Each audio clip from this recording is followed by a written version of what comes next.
compliment, actually. But if you're in the back and can't hear me, just give me a wave, okay, and I'll project.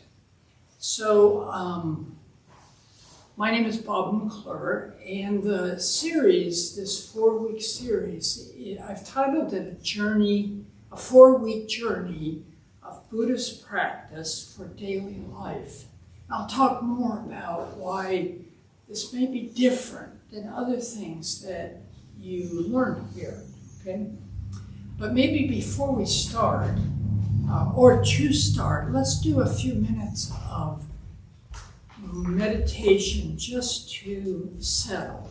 You probably have rushed here from work or busyness in our lives, and it's good to settle as well. So whatever form of meditation you use, go ahead and use that, okay? With eyes open or closed, whatever is best for you.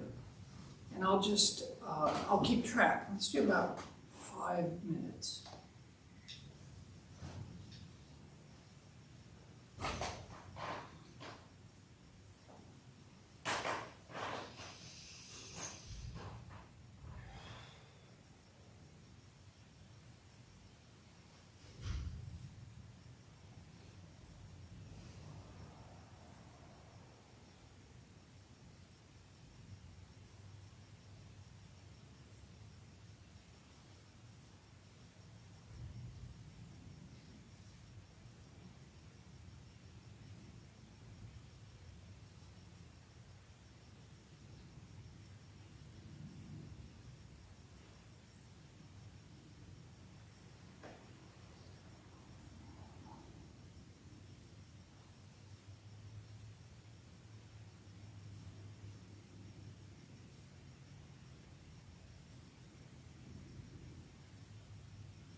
Let's do 1 more minute.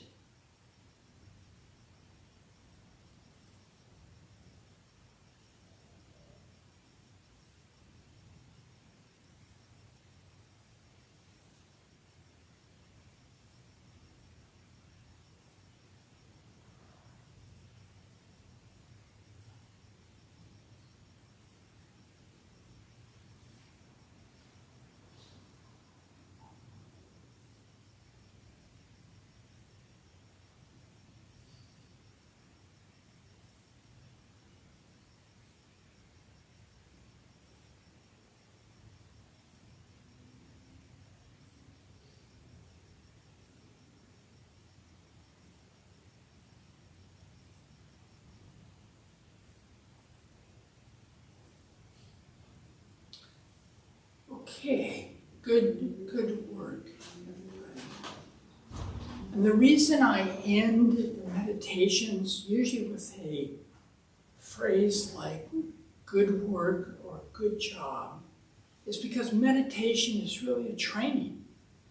We're training our minds. So during that, actually it was 4 minutes, what did you notice? Anybody want to share what you experienced? Yes? Just calming down, focusing on the breath, getting in the moment. Great. So you felt a calming, settling. Great. How about others? Yes. I was just noticing that some of my thoughts were pleasant and some were unpleasant. Yeah. So thoughts were unpleasant and pleasant. Yeah, absolutely. Anybody else want to share? Just some sounds, like the crickets. Sounds. Cars outside. Great. Things in the environment. Yeah. Okay, great. How many people noticed racing thoughts? Okay, there we go. What does that tell us? That is the normal human mind. And one of the goals of meditation is to begin to relate to what the mind does and have some choice about how we shape what we experience. There's a phrase often in Buddhism of comparing the mind to a monkey. You probably have heard that, right? And the monkey is jumping all around. And at some point, if we soothe the monkey, he or she calms down. And that's part of what we're trying to do in mindfulness. So I've titled this 4-week series, and this is a drop-in, so feel free to come back, okay? A 4-week journey of Buddhist practice in daily life. But what I'm gonna teach is similar to what I've taught before, is what's called unified mindfulness. And maybe I can illustrate unified mindfulness and the importance of the practice, at least for me, in my own journey of meditation. Believe it or not, I've been meditating for 57 years. I counted it up this afternoon. I was in a Roman Catholic seminary for 7 years, and we got up every morning to do, if you're Catholic, you may be familiar with the meditations of St. Ignatius Loyola, a very structured way of training the mind. And I didn't know it at the time, but what I was doing was training my mind to pay attention and to really notice inward what was going on. Because in my 20s, like most of us, it was all outward focused. And my mind was pretty crazy, and I didn't even know it. I just knew I was acting out on it. And then I came within a year of ordination and then left. And when I left, I was looking for other forms of meditation. So I took transcendental meditation. Anybody here taken, well, you're a little young, but in my generation, that was the big thing. The Beatles came back with the Maharishi, and we all did transcendental meditation. And it was the first time, and I was in my late 20s, where I began to notice how crazy my mind was, and that it was driving my anxiety and some of my really bad behavior as a young man. So transcendental meditation, TM, was the first time I realized that I could train my mind.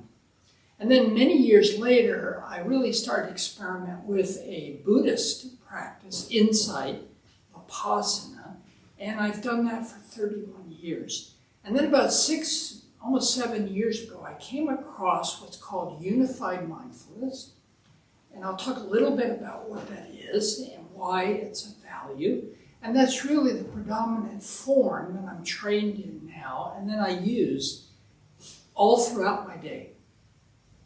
So what is unified mindfulness? You know, if you've been in my classes before, I like to ask what something is, why we do it, and how we do it. And the how is the most important. Because although I'm going to talk about these ideas, you have to experience it for yourself and make up your own mind whether it's of value to you or not. It's really true that there's no one form of meditation for everybody. So anybody tells you that this is the only way, run. Okay, they're a charlatan. There's good reason. Now, our minds may be almost the same. You know, when I asked how many racing minds were in here, many people raised their hands. But at different times in our lives, we need different forms of practice. And, you know, this community is great about introducing us to different forms of meditation. And, you know, your job and mine is to pick what works for you. So what is Well, this afternoon, just out of curiosity, and ChatGPT, AI, has become my best friend. As I get older and I forget words and names, I can just ask him, ChatGPT, with a little context, and it's amazing how AI gives me the answer in seconds. So out of curiosity, I asked, I call him a him, but it could be her or they, ChatGPT 4.0. What is unified mindfulness? And this is what he said, and it's really accurate, actually.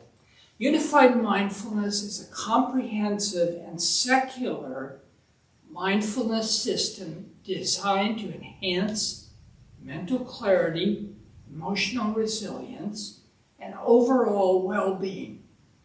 It was developed by Shinzen Young, who is a well-known meditation teacher and neuroscience consultant. He's actually a neuroscientist and researcher who integrated traditional meditation techniques with modern psychological and scientific insights. Unified mindfulness practice or emphasize practical techniques that can be applied both during formal meditation, you know, what we're used to sitting, but also throughout your daily life. So this description of unified mindfulness is pretty accurate. But then here's the spooky thing. At the end it said, ChatGPT said, since you're a unified mindfulness teacher, how did it know?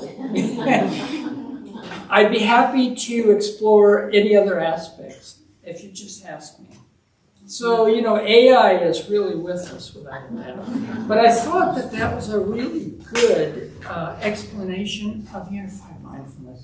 And the point is that what Shinzen Young, he's now 80, I think he's a genius. What he did is through his study of science, different forms of Buddhism, he was a monk in different traditions, Vipassana, Zen, Shigon in Japan.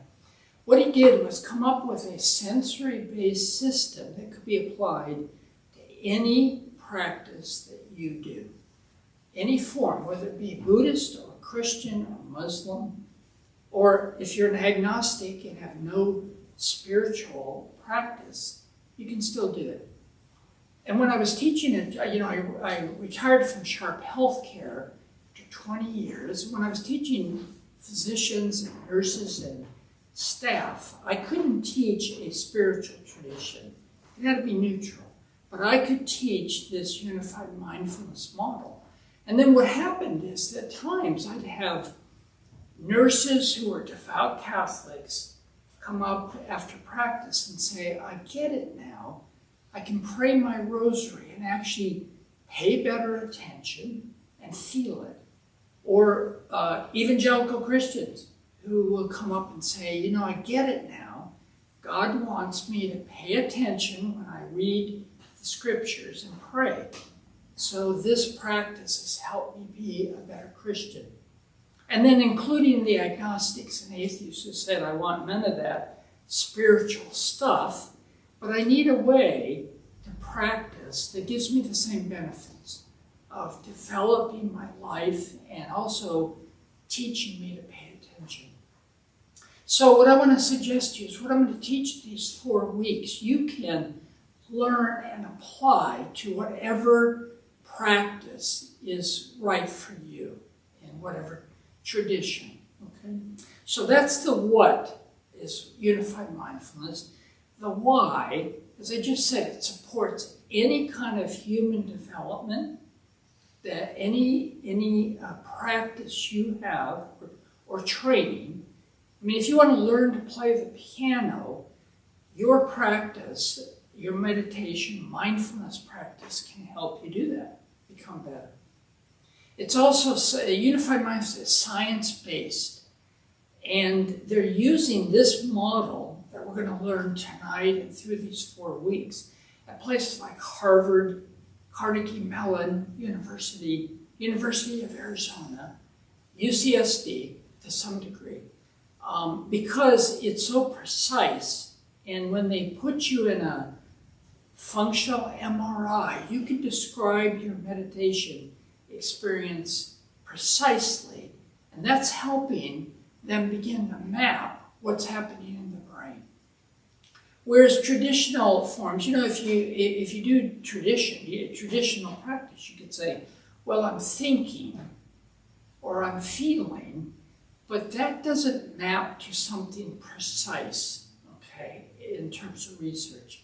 So this practice is really helping move us in science to understand the brain and how we as humans function. And then the other thing that this does is it helps us create chill, okay? It helps us really calm down. And one of the keys of unified mindfulness, and maybe all mindfulness, is the skill of equanimity. It's that skill we can develop. And I'm going to address this next week when I go through the 3 skills in more detail. But equanimity is that skill we have, and you know you've experienced it, we all do, of when we're feeling so balanced in our experience in our mind, where we don't have to like push away a painful experience, we just be with it. Or we don't have to cling on to the positive, hang on. Because you know, the example I love is, you know, that first piece of chocolate cake is wonderful, and then crave more. And the second piece is less desirable, and the third or fourth piece, which I can do, will make me sick, okay? So that clinging, and it's what the Buddha taught. You know, it's not aversion for what we're experiencing, and it's not clinging. That those 2 poles cause us to suffering. So unified mindfulness identifies equanimity as a specific skill we can train and has a huge effect in life. And then the last thing, which I think in some ways is most important, I used to sit on the cushion or in the chair every day for 30 minutes. And then when I would get up, and this is for like 30 years, when I would get up and go about my day, I didn't really think about my practice that much. It probably had an effect, but what Shinzen Young calls it is it's getting caught in a good place, meaning you really develop your concentration in that sitting, but it doesn't always translate to how it changes the rest of your life. And one of the unique things about unified mindfulness is that you can use this practice, you can be meditating with whatever you do during your day. So it sounds funny, but you can be meditating when you're driving. And no, you're not going to have your eyes closed, obviously. But you can be meditating when you're cooking or working or talking with somebody. And you can be conscious about actually doing the techniques that bring mindfulness to the moments in our lives that in some ways are more important than the time we're sitting and meditating. So unified mindfulness makes mindfulness accessible to our daily lives. So that's the why. So we've talked about what is it, why do we do it, and then the how. And as I said, the how is most important. And that's what we're going to do the rest of the time tonight is really practice, so you can have an experience which may be familiar to you. But before we do, what questions have come up? And I see an old friend of mine, Joe Arnold. There he is. Welcome, Joe. Thank you. And there may be some online as well.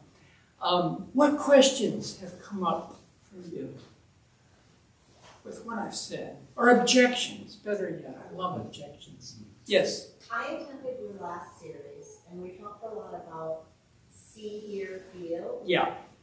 And I'm wondering if I'm completely paying attention in a meeting at work, is that listening? Because I'm listening so well? Aha.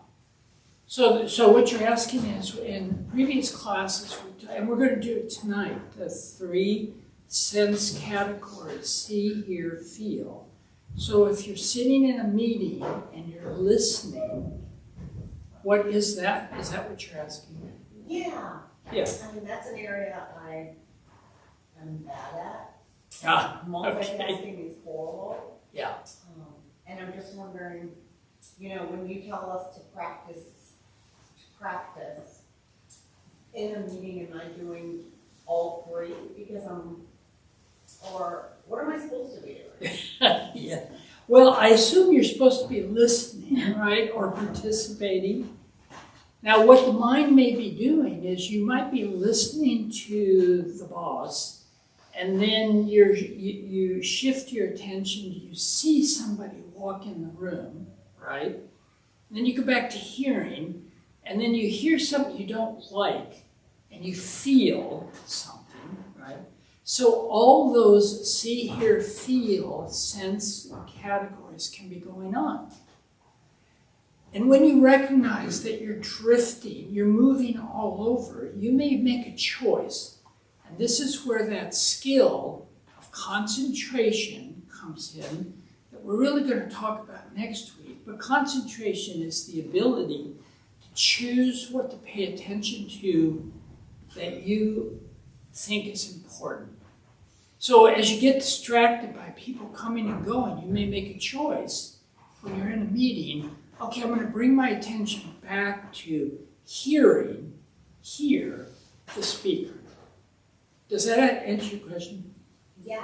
Yeah, or they may show PowerPoint slides, and you're drifting off and thinking about lunch, and you say, wait a minute, I want to bring my attention back to see what's on the screen. And again, this is where the training comes in, because our minds are like monkeys, they jump all over. We live in a world that encourages it and actually trains our minds to be distracted, right? So that ability to choose what to pay attention to is important. Did that answer? Yeah, that was really helpful. Thank you. Great. And even noticing, well, I should be listening to my boss, but I'm really thinking about lunch, okay? Noticing that is a real skill, because a lot of times we don't notice. How about others? Anything else? Any questions have come up? Or objections about what I've said? Yes, Joe. So, I've known you since 1979. You have. So, I mean, I was 8 years old. But I have a question about forgiveness. 'Cause I just came out of it was about a 6 or 9 month craziness that we call the ketamine tsunami. And I lost 28 out of 20 friends and family members. But in the last 2.5 years, I've regained 20 of those. But there are still some that, you know, I'm being told, like my ex-husband of 33 years, some are saying, oh, he'll never come back. You know, he hates you for no reason. And then I always go back to, it'll just take time, right? So I'm at that point where I'm struggling with forgiveness. For them to, you know, our friend Rick, for example, what the fuck?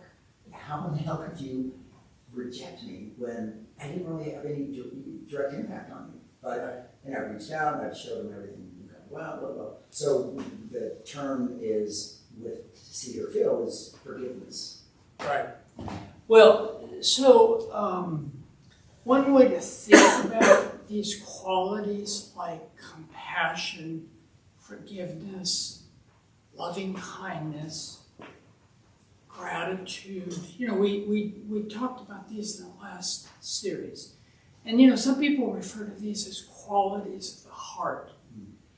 At the basis of those qualities that we would call heart practices are this ability to know what we're feeling and thinking and experiencing. And that's where it starts.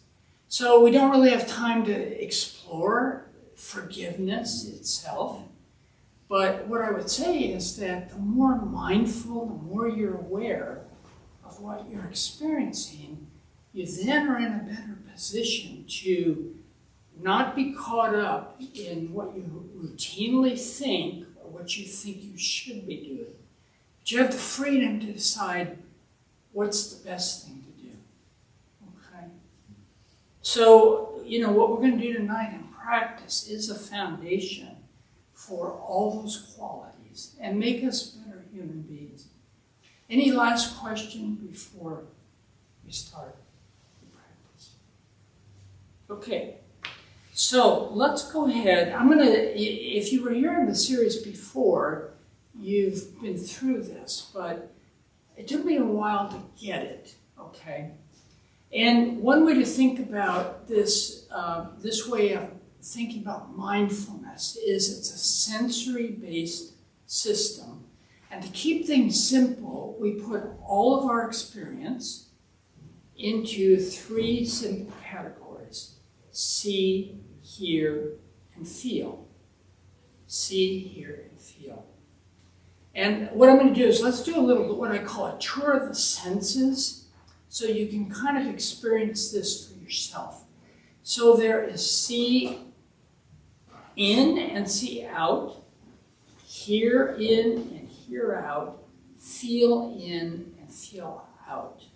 So let me lead us through that as an example. You can experience it. So if you're comfortable, you might close your eyes, and if not, just leave them open.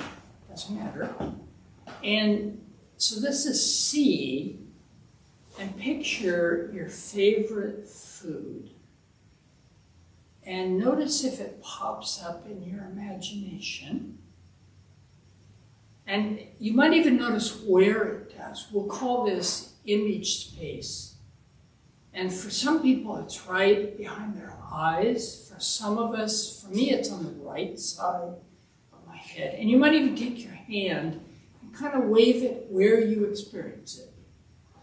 And this is important because when we think visually, and if we're going to know what we're thinking, we have to be able to identify that image. Okay, we can let that go, and we'll call that see in. And you might open your eyes if they're closed, and now we'll see out. And we're doing this all day long. So pick something in the room, some object that you might focus on, and just spend a few seconds really taking it in.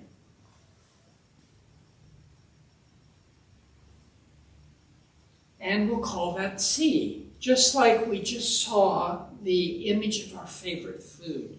That's the see category. So we'll let that go.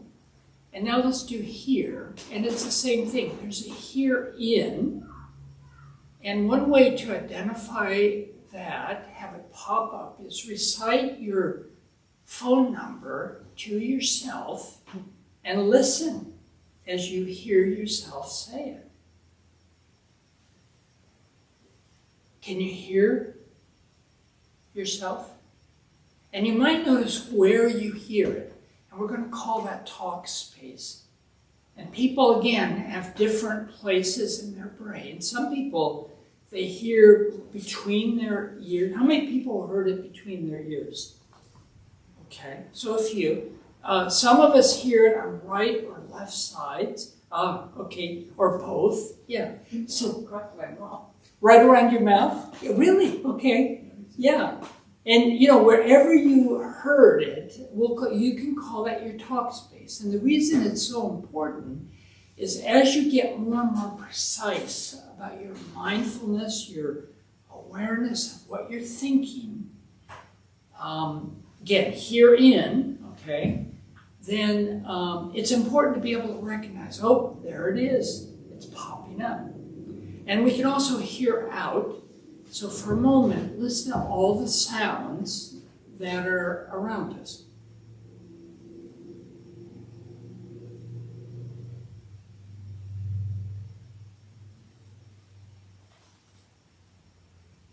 How many sounds did you hear? One, two, a couple. Yeah, people will pick up different things. And if I've got, which many people have, especially at this age, tinnitus. How many people have tinnitus in here? Oh, wow, lots of people.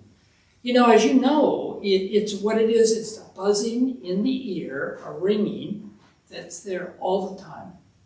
And, you know, for some people, it really almost drives them crazy. They go to treatment, that's all kinds of stuff, but there's no way to really get rid of it. And now, it's a way you can actually learn with equanimity, a way to relate to it, that it becomes this old friend. And so the reason I bring it up is because we'll consider tinnitus, or ringing in the ear, the same as sounds in the environment. Okay, and it doesn't have to be something you have to get rid of. You can make friends with it. And because you can't get rid of it. So that's see in, see out, hear in, hear out. And let's do feel. So feel in is emotions. Every emotion shows up in the body. If we're really emotionally intelligent, we know what we feel, but most of us don't. We have to learn to identify what we're feeling, and we can learn to do that by focusing on it showing up in the body. So for example, right now, if you want to just, you might feel silly, but put a smile on your face. I know it looks silly, and notice how your face feels. And notice if sometimes just smiling can bring a little bit of joy. Okay? And by the way, by smiling with strangers without creeping them out, you can actually give them a gift. You know, watch people light up. Watch the barista at the coffee house light up when you smile and are kind to them. So emotion, and we know this to be true because things like anxiety, anger, frustration, disappointment, all the emotions, they're somewhere in the body, and we can learn to feel them. So that's feel in. Feel out is all the other body sensations. It's touch, smell, taste, anything, pressure, anything that's physical is feel out.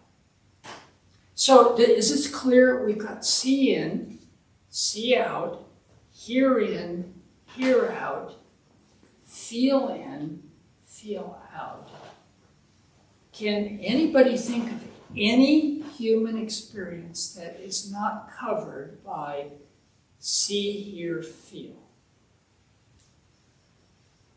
Anybody think of it? Anything? Yes. There's a sense of where your hands are when your eyes are closed called proprioception. Right. And that one can get messed up in some meditation states. Yes. Fascinating. Right. But that's kind of a quasi sense. Well, in a way it is, yeah. But, you know, if you think about it, you're feeling your hands, right? Now, your sense of where it is, that's a different story. Mm-hmm. But the only way you know they're your hands is if you're feeling them. Anybody else, can you think of it? And I always challenge people on this. Yes? What about thinking? Like racing mind, is that like seeing, hearing, is it like all of them combined? So thinking, thanks for asking that, because thinking, we know this from the cognitive science, they now talk about not just I'm thinking, they're talking about visual thinking and auditory. If you think about it, there's only two ways we are aware of thinking. We're either having images pop up, or we're hearing ourselves talk all day long. And we call that thinking. So this is a good example of how unified mindfulness makes something like, we would say, well, I'm thinking. It makes it very precise. And you know, if you can't make it precise, you can't do anything about it. So as you practice, you're going to get more and more skillful about and aware of not just thinking, but what you're thinking and what it's about as well. So it could be auditory, again. And if you notice, go through your day and notice how often, which is most of the time, you're talking to yourself. One of my teachers, Juliana Ray, said that once she went on retreat, and she got to the point where she was so sick of hearing herself, she decided to just do a grounding practice and do see, hear, feel. That would calm it down. But, you know, it was an awareness that, in a way, we're always with ourselves. And just being aware of it, you can decide what to do about it. Okay. So see, hear, feel. So now what we're going to do is actually meditate using these three categories. And maybe as a preview, and we're going to do about 10 minutes, maybe a little less. So it really gives you a chance to get lost and come back. Get lost and come back. It's natural, okay? And what I'm going to instruct you to do before we start, I'll instruct you. I'm going to suggest you let your attention wander normally, and wherever it lands. Let's say you have a thought about dinner. You label it C, that's the image of dinner, C, and you spend just a few seconds there, then you let it go, and then you will let your mind wander again, and maybe then you'll hear a car, and you'll label that here. Few seconds, let it go, and then maybe you feel a pain in the knee, and you label that feel for a few seconds, then let the attention wander wherever it's going to go. If two sensations come up at the same time, which is common, just pick one. Doesn't matter which one it is. Okay?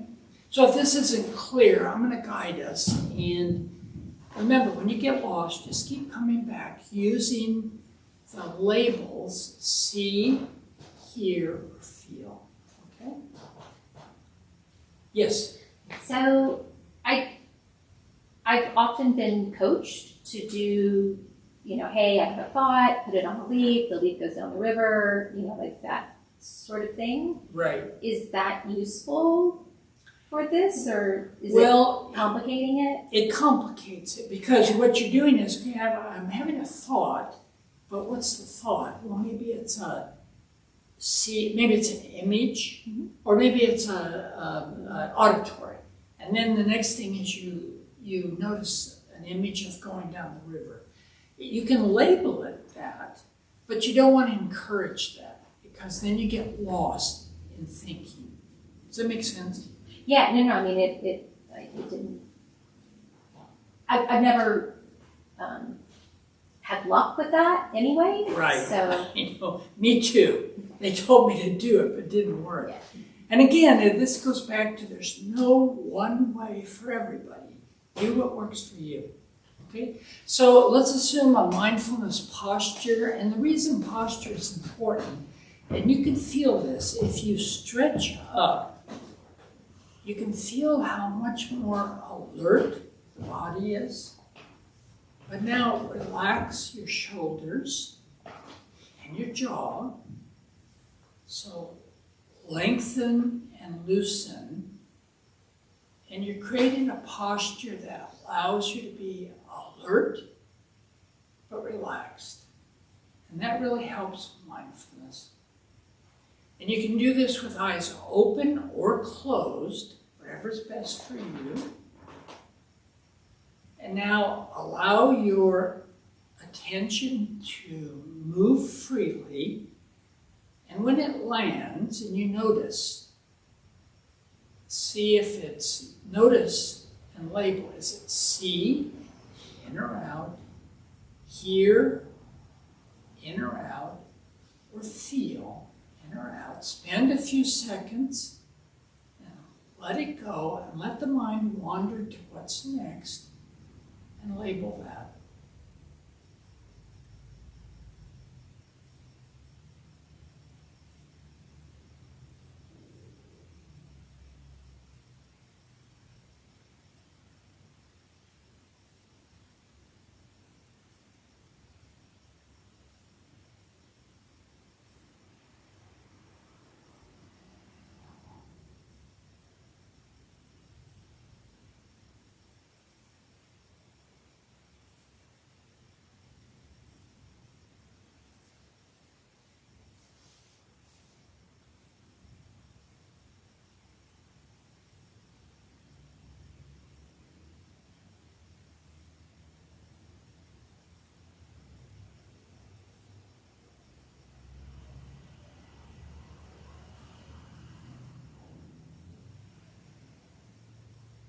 And the mind moves quickly, so you won't capture everything. That's not the goal. But when you're noticing, if it's see or hear or feel, just label it. A few seconds, let it go, and notice where the mind goes next. And label that.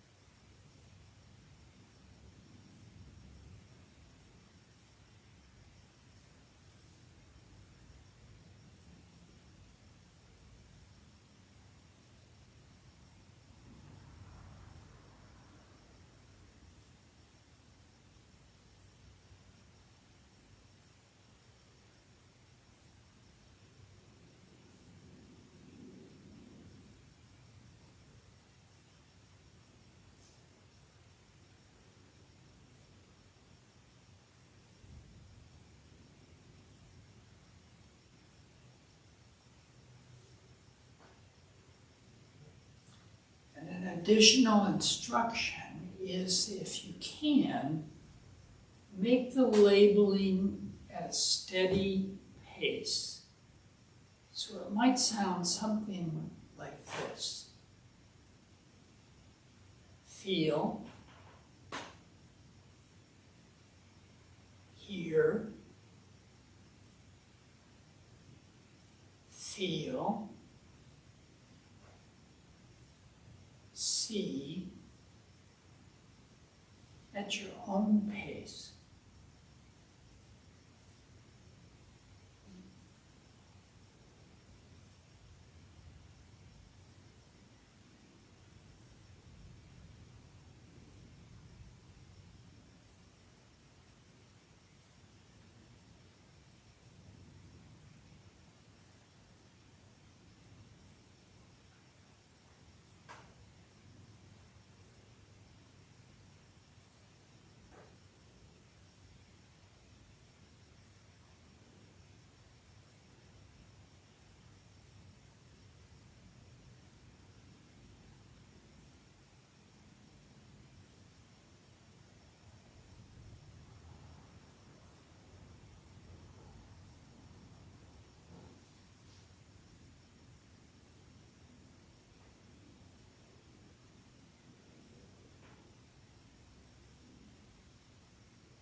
Let's do 2 more minutes of see, hear, feel, everything.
Okay, good work, everybody.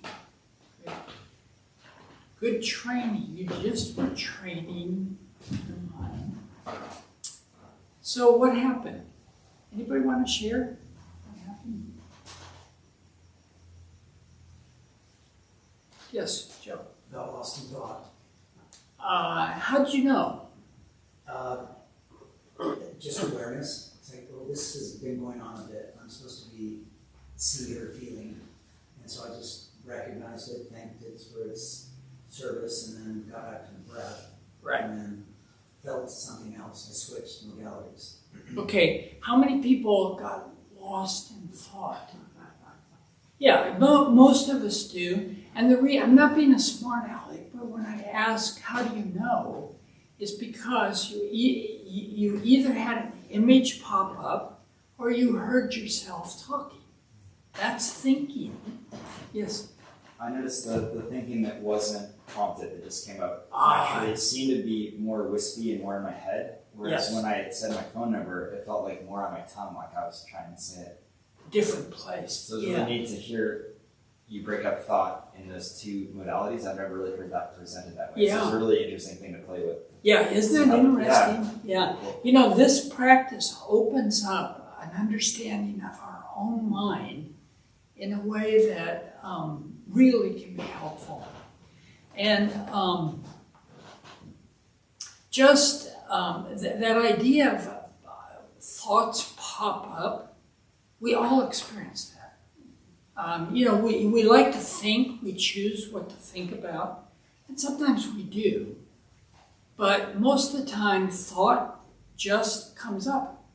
And that's why this is so helpful, because if you're really trying to understand yourself or develop habits of thinking and acting that are different, we have to be able to identify what's happening. So that ability that when a thought pops up and we get lost, when we can just say something as simple as here, it creates a gap, a little break between you and that thought you're lost in.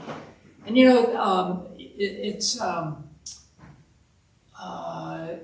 who's the famous concentration camp? Frankl? Viktor Frankl. He once said, he survived the concentration camp, and what he said, which is often quoted, between stimulus and response there is a gap, and in that gap is every human freedom. And that's what you experience, that moment where you recognize, wait a minute, I'm thinking. And again, in this model, we would say hear or see. That gap is creating the freedom for you to choose what to do next, instead of just being lost. Yes? So I was a little surprised because I sometimes chant quietly, Yeah. right? Whenever I'm trying to stay on the rails, I guess. Yeah. And so I've always thought that was a thought, right? As I'm chanting, I would have called that a thought. But tonight, I had thoughts while chanting. Yes. So I think the chanting is more here, That's right. which I was not. I was like, wow, I'm having two thoughts at the same time. But then I was like, no, I'm not. That's right. One is here, and one is see. One is see and Yes. one is hear. Well, that's a great example of why the cognitive scientists are using this method. Because again, you could have just said, well, I'm thinking or I'm chanting, but when you're on a functional MRI, that's not going to be precise enough. But to be able to say, here, I'm chanting, or here I'm having a thought, or I'm seeing, and they're different. Yeah. That's Actually, cool. I could even, now that I think about it, when a truck went by, like I could still hear the truck, Yep. but the chanting was just like on a loop almost. Yep. So they sort of coincided. Yes, exactly. And what you're describing, we would call real mindfulness. Well, thank you. Yeah, it's true, right? It's being aware of what you're experiencing. You know, it's what the Buddha taught, but the problem is that the Buddha didn't have access to cognitive science or neuroscience. And I suspect that if the Buddha was walking around today, he or she would be teaching the cognitive-based and science-based methods because we understand the brain now. How about others? What did you experience? Was it a big blur or no? I noticed I was able to concentrate more deeply Yes. just by virtue of the fact that concentrating on is this seeing or hearing or feeling, allowed me to focus my brain a lot better, whereas normally if I'm focused on counting the breaths or just counting in general or any of those other techniques, I'm having another something else playing in the background constantly. Yeah. That wasn't happening. The thoughts were flowing, but there was a deeper level of concentration. Yeah.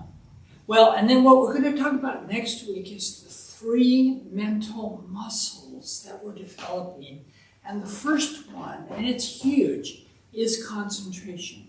We can use this method to increase our ability to pay attention to what we choose that's important. And again, if you think about that, the world we live in, and how crazy our minds are, that ability to increasingly be aware of what we're paying attention to and make a choice. So again, that is real mindfulness. That is real mindfulness. How about one more or 2 more? Anybody else want to share? Anybody, this was a big blur? Okay. And if it was, it's okay. It took me a while. Like I said, I was meditating for 56 years. And when I came across unified mindfulness, I realized how my concentration was pretty good, but I couldn't pick up, see, hear, feel. And sometimes there were several things going on at the same time. That's how busy my mind is. And then as I've practiced over a period of time, I've gotten really good at being able to notice what I'm experiencing. And that's why when you do this, if you use it for your meditation practice, that instruction about pacing, it took me a while to get it, but you can slow down the pacing to, there'll be 3 things happening. You hear a truck, you have an image of lunch, and you have a feeling in your body all at the same time. Pick one, hear the truck, hear, and then the next thing is there's 3 more things. Pick one, see, and then pick one, see again. And that pacing, as you get used to it, it is an instant way to calm your mind down. I've got a really active mind. I know now I was an ADD kid, attention deficit disorder, and adult.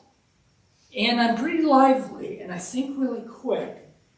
But boy, I didn't realize how crazy my mind was. And there are times when if I get stimulated, it still goes, and it's pretty normal for most of us, that pacing of the label, see, hear, or feel, you'll feel it all start to slow down. And this is huge because we say that mindfulness should help us calm down. So in these last few minutes, and I want to stop right at 8, what can you do with this between now and next week if you choose to come back? Or if you don't, keep it and keep doing it. A couple things. If you have a regular meditation practice, maybe take a few minutes of it to just do see, hear, feel. And see what happens. And again, with the pacing, slowing things down. You'll be training your brain to start noticing the things we were just talking about, okay? And you're training the brain. So that's one thing. The other thing is, it's a really good experiment in daily life to catch yourself being aware. What's that? Here. But it's also see Yes. Where's the C? inside. That's right. Obviously, I can't see. Yeah.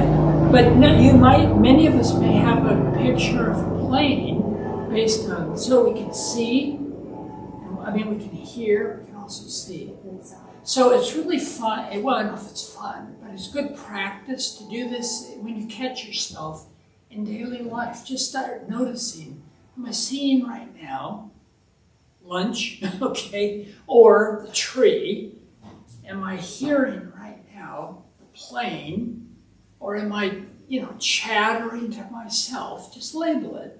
And same way with feel. Am I feeling an emotion? Or am I feeling my body? And just label it. And you're training your brain to start noticing.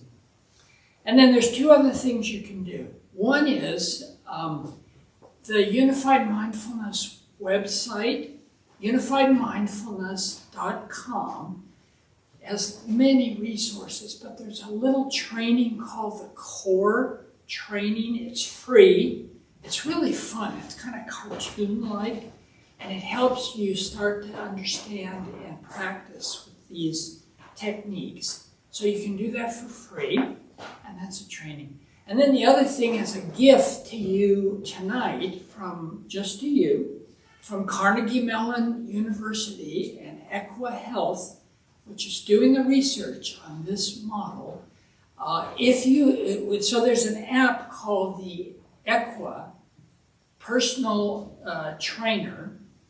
It's on the phone. It can be on the phone. So it's an app, and for you it can be free. It's 10 minutes of training, and it basically takes you through these foundational practices. I do it every day because I always find some new ones. And if you want the app, I'm going to leave a sign-up sheet here.